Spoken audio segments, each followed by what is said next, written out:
The few moments that we have left, we want to have just an off-the-cuff chat between you and me. Us.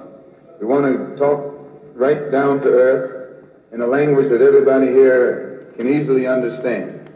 We all agree tonight, all of the speakers have agreed that America has a very serious problem.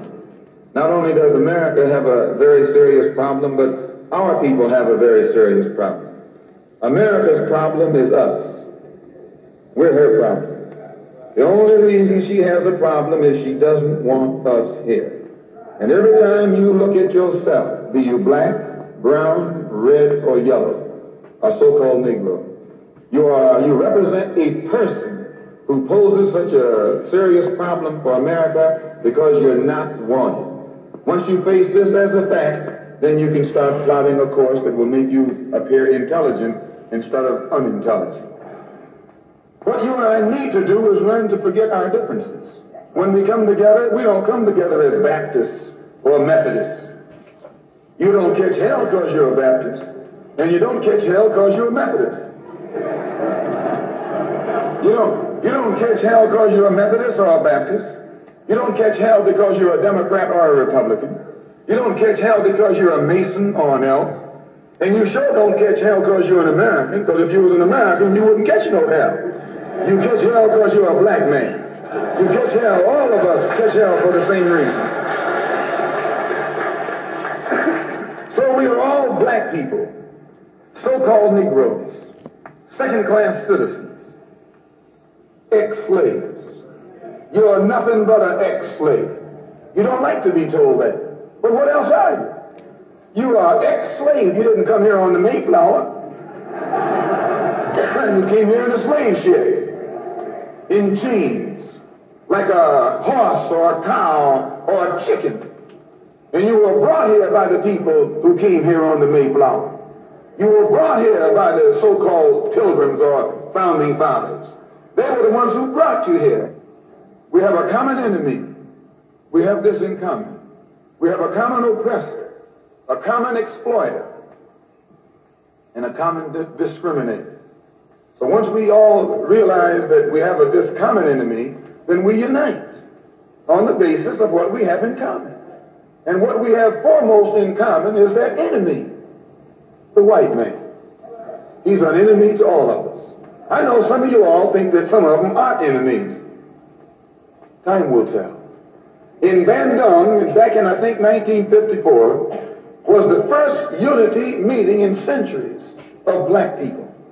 And once you study what happened at the Bandung Conference and the results of the Bandung Conference, it actually serves as a model for the same procedure you and I can use to get our problem solved. At Bandung, all the nations came together. They were dark nations from Africa and Asia. Some of them were Buddhists. Some of them were Muslim. Some of them were Christian. Some of them were Confucianists. Some were atheists. Despite their religious differences, they came together. Some were communists. Some were socialists. Some were capitalists. Despite their economic and political differences, they came together. All of them were black, brown, red, or yellow. The number one thing that was not allowed to attend the Bandung Conference was the white man. He couldn't come. Once they excluded the white man, they found that they could get together. Once they kept him out, everybody else fell right in and fell in line. This is the thing that you and I have to understand. And these people who came together didn't have nuclear weapons. They didn't have jet planes. They didn't have all of the heavy armaments that the white man has, but they had unity. They were able to submerge their little petty differences and agree on one thing, that though one African came from Kenya and was being colonized by the Englishmen, and another African came from the Congo and was being colonized by the Belgian, and another African came from Guinea and was being colonized by the French, and another came from Angola and was being colonized by the Portuguese. When they came to the Bandung Conference, they looked at the Portuguese and at the Frenchmen and at the Englishmen and at the the other Dutchman, and learn or realize that the one thing that all of them had in common, they were all from Europe. They were all Europeans, blonde, blue-eyed, and white skin. They began to recognize who their enemy was. The same man that was colonizing our people in Kenya was colonizing our people in the Congo. The same one in the Congo was colonizing our people in South Africa and in southern Rhodesia and in Burma and in India and in Afghanistan and in Pakistan. They realized all over the world where a dark man was being oppressed, he was being oppressed by the white man. Where the dark man was being exploited, he was being exploited by the white man. So they got together under this basis that they had a common enemy. And when you and I here in Detroit and in Michigan and in America, who have been awakened today, look around us, we too realize here in America, we all have a common enemy. Whether he's in Georgia or Michigan, whether he's in California or New York, he's the same man. Blue eyes and blonde hair and pale skin. Same man.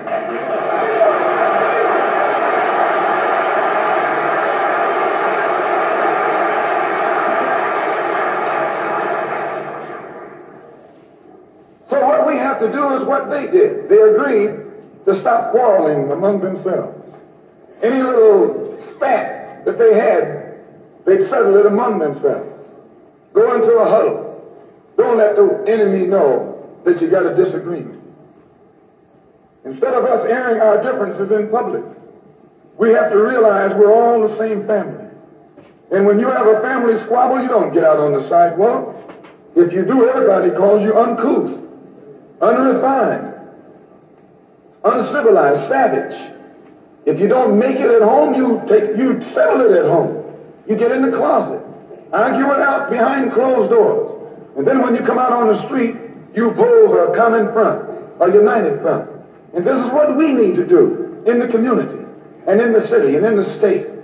We need to stop airing our differences in front of the white man.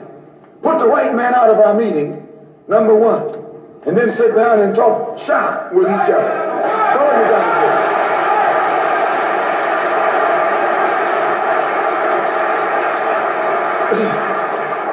I would like to make a few comments concerning the difference between the Black Revolution and the Negro Revolution. There's a difference. Are they both the same? And if they're not, what is the difference? What is the difference between a Black Revolution and a Negro Revolution? First, what is a revolution? Sometimes I'm inclined to believe that many of our people are using this word revolution loosely, without taking careful consideration what this word actually means and what its historic characteristics are. When you study the historic nature of revolutions, the motive of a revolution, the objective of a revolution, and the result of a revolution, and the methods used in a revolution, you may change words. You may devise another program. You may change your goal and you may change your mind. Look at the American Revolution in 1776. That revolution was for what? For land. How was it? Why did they want land? Independence. How was it carried out? Bloodshed. Number one, it was based on land. The basis of independence. And the only way they could get it was bloodshed. The French Revolution. What was it based on? The landless against the landlord. What was it for? Land. How did they get it? Bloodshed. Was no love lost.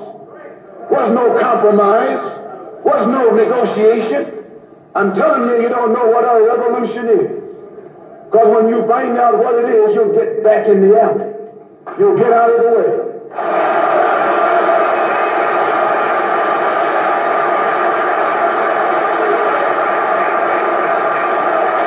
The moment, the Russian Revolution, what was it based on? Land.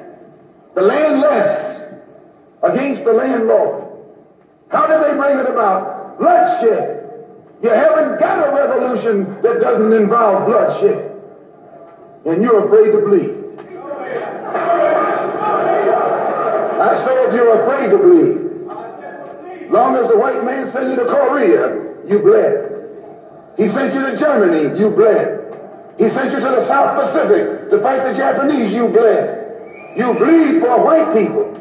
But when it comes time to seeing your own churches being bombed and little black girls murdered, you haven't got no blood.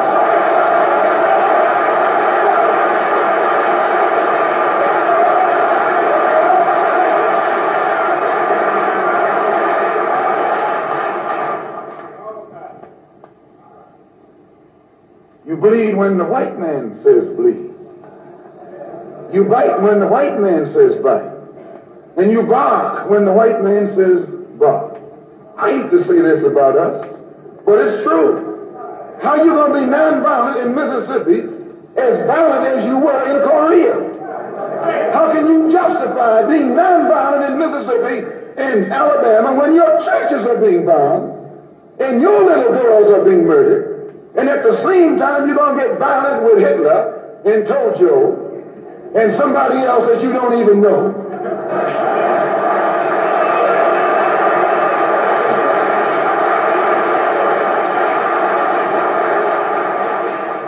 If violence is wrong in America, violence is wrong abroad. If it's wrong to be violent, defending black women and black children and black babies and black men, then it's wrong for America to draft us and make us violent abroad in defense of her.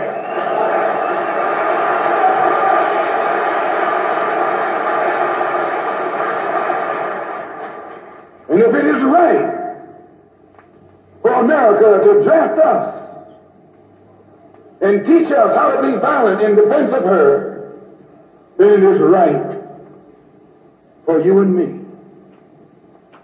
to do whatever is necessary to defend our own people right here in this country.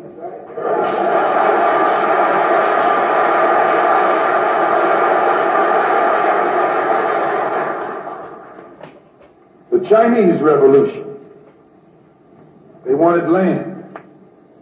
They threw the British out, along with the Uncle Tom Chinese. Yeah, they did. They set a good example. When I was in prison, I read an article, and don't be shocked when I say I was in prison. You're still in prison.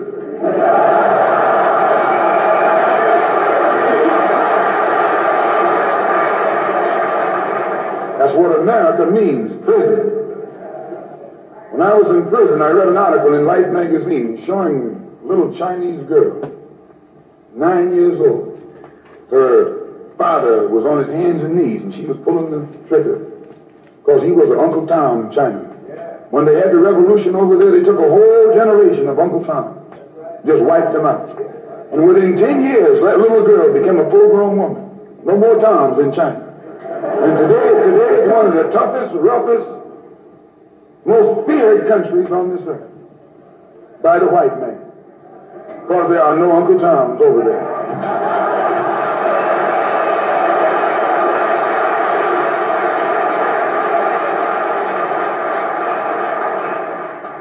Of all our studies, history is best qualified to reward all research. And when you see that you got problems, all you have to do is examine the historic method used all over the world by others who had problems similar to yours. And once you see how they got theirs straight, then you know how you can get yours straight.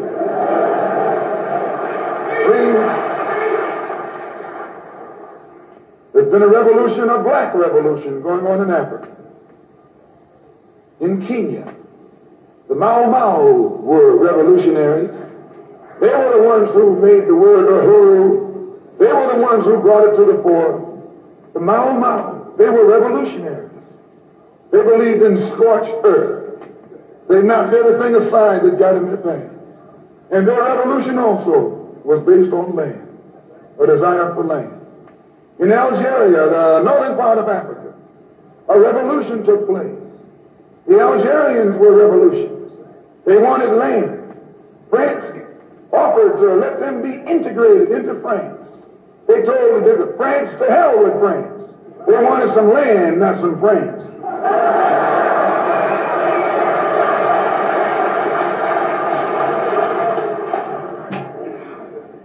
And they engaged in a bloody battle. So I cite these various revolutions, brothers and sisters, to show you, you don't have a peaceful revolution. You don't have a turn the other cheek revolution. There's no such thing as a non-violent revolution.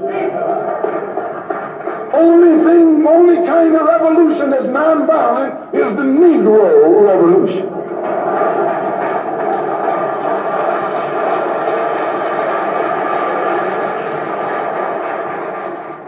The only revolution based on loving your enemy is the Negro Revolution. The only revolution in which the goal is a desegregated lunch counter, a desegregated theater, a desegregated park, and a desegregated public toilet. You can sit down next to white folks on the toilet.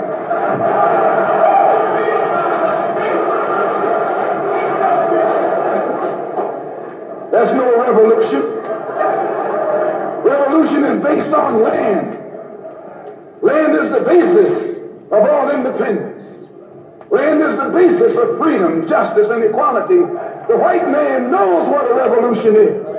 He knows that the black revolution is worldwide, in scope and in nature. The black revolution is sweeping Asia, sweeping Africa. It's rearing its head in Latin America. The Cuban Revolution, that's a revolution. They overturned the system.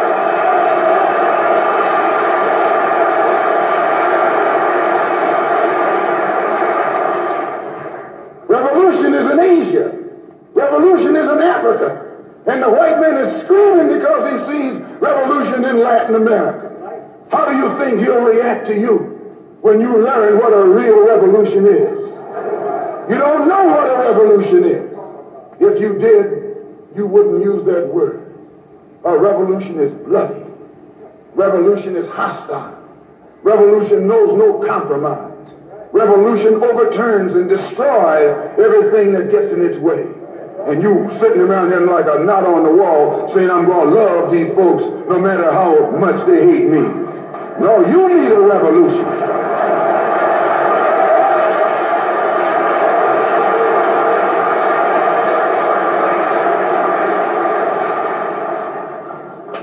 Who ever heard of a revolution where they lock arms, as Reverend Cleage was pointing out beautifully, singing, "We shall overcome"?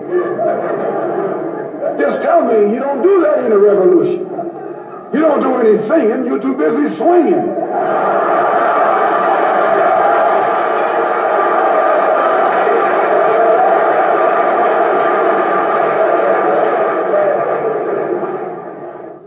It's based on land. A revolutionary wants land so he can set up his own nation, an independent nation. These Negroes aren't asking for no nation. They're trying to crawl back on the plantation.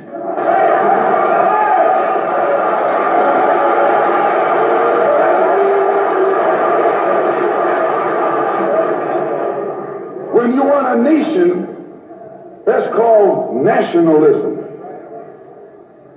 When the white man became involved in a revolution in this country against England, what was it for? He wanted this land so he could set up another white nation. That's white nationalism. The American Revolution was white nationalism. The French Revolution was white nationalism. The Russian Revolution, too, yes, it was white nationalism. You don't think so?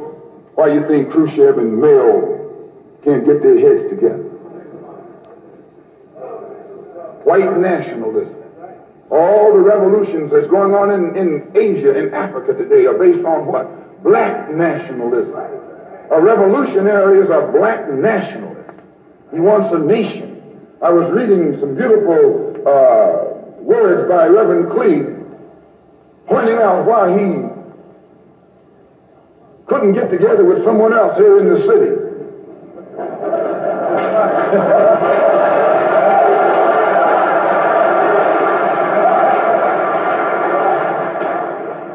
Because all of them were afraid of being identified with black nationalism.